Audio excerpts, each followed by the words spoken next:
দিলাম আপনাকে কর্জে হাসানা, এতদিন পরে অমুক দিন দেবেন, তখন কি বলবে? ভাই আগামীকাল বাড়ি যাব, দোয়া করবেন ইনশাআল্লাহ। ফিউচারের কোন কাজের জন্য বলবে ইনশাআল্লাহ। এটা কয় নাম্বার গুণ? 1 নাম্বার গুণ কি? 2 নাম্বার, 3 নাম্বার, 4 নাম্বার কোয়ালিটি হলো যখনই আশ্চর্যজনক কোনো কাজ দেখবে কিংবা কোনো ভালো কাজ দেখবে, উম্মতে মুহাম্মাদির সাথে সাথে বলবে সুবহানাল্লাহ।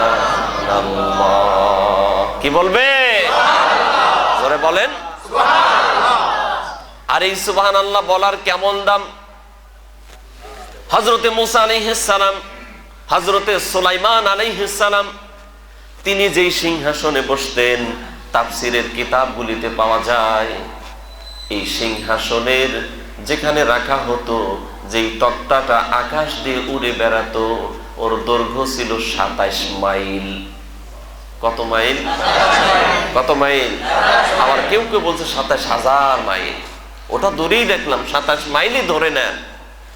হযরতে সুলাইমান আলাইহিস সালাম তিনি যেই তক্তায় চড়ে উড়ে বেড়াতেন, ওর দৈর্ঘ্য ছিল কত মাইল?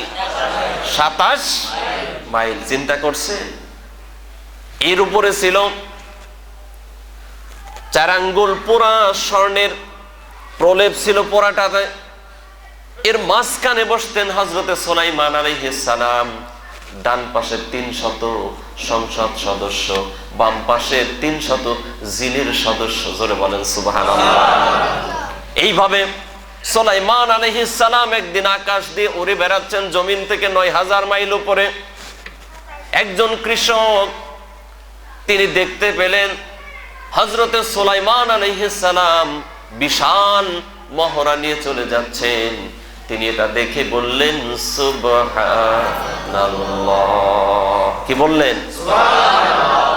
তোরে সরে বলেন না সুবহানাল্লাহ। কষ্ট হয় না, লাভ না লস? তিনি বললেন সুবহানাল্লাহ।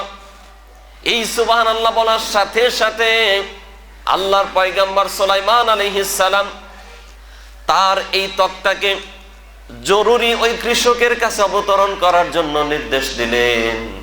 যখন ওখানে তক্তাটা থেমে গেল, এবার কৃষক দেখেই ভয় পেয়ে গেল, না জানি কোন অপরাধ করলাম নাকি, না জানি কোন অপরাধ করলাম নাকি।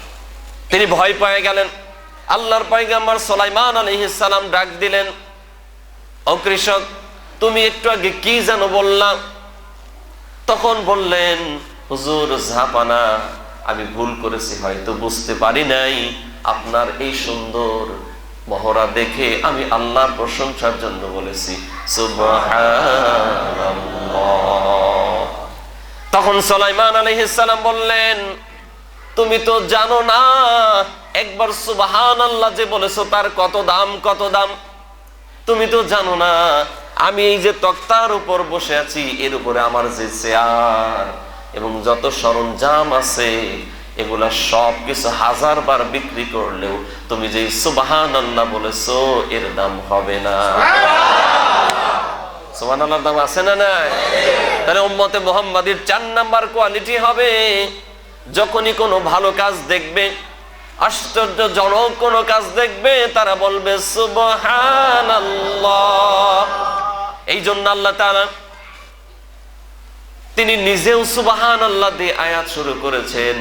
বিশ্বনবীর মেরাজের ঘটনা আশ্চর্যজনক, এই জন্য আল্লাহ ওখানে নিজেই বলেছেন সুবহানাল্লাযী আসরা বিআবদিহি লাইলাম মিনাল মাসজিদিল হারামি ইলাল মাসজিদিল আকসা। সুবহানাল্লাহ বলতে রাজি আছেন ইনশাআল্লাহ?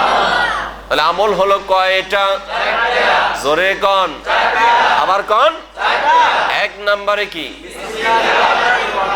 2 নম্বরে, 3 নম্বরে, 4 নম্বরে। মানবেন ইনশাআল্লাহ? আজ থেকেই আমল শুরু হবে ইনশাআল্লাহ। আল্লাহ কবুল করো, বলেন আমিন। কারণ আলোচনা তো অনেক করি, কিছু আমলের দরকার আছে না নাই? কারণ মরে যেতেই, কখন মরবো জানি।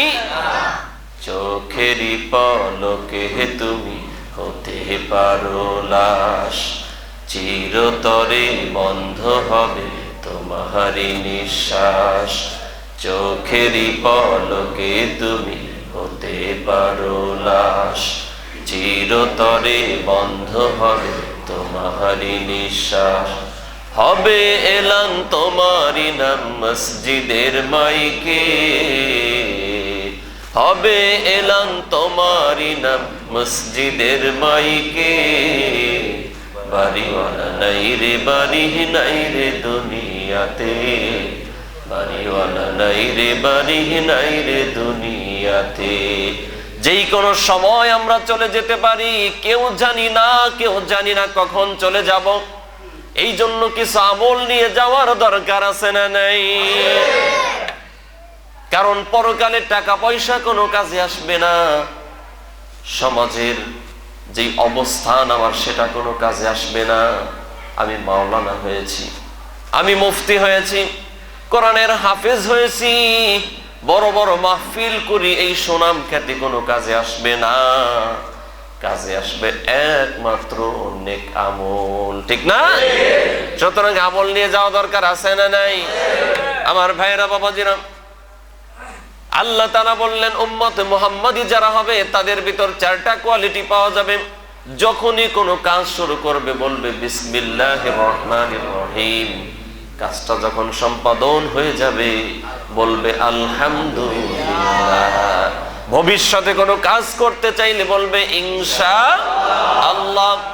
আর যদি কোনো ভালো কাজ দেখে তারা বলে উঠবে সুবহানাল্লাহ। আল্লাহ আমল করার তৌফিক দাও, বলেন আমিন। আর একটু জোরে বলেন আমিন। রাজি আছেন ইনশাআল্লাহ? আল্লাহ তৌফিক দাও, বলেন আমিন। সম্মানিত ভাইয়েরা, আসুন আমরা সব সময় তো আল্লাহর ঘরে দিই, তাই না?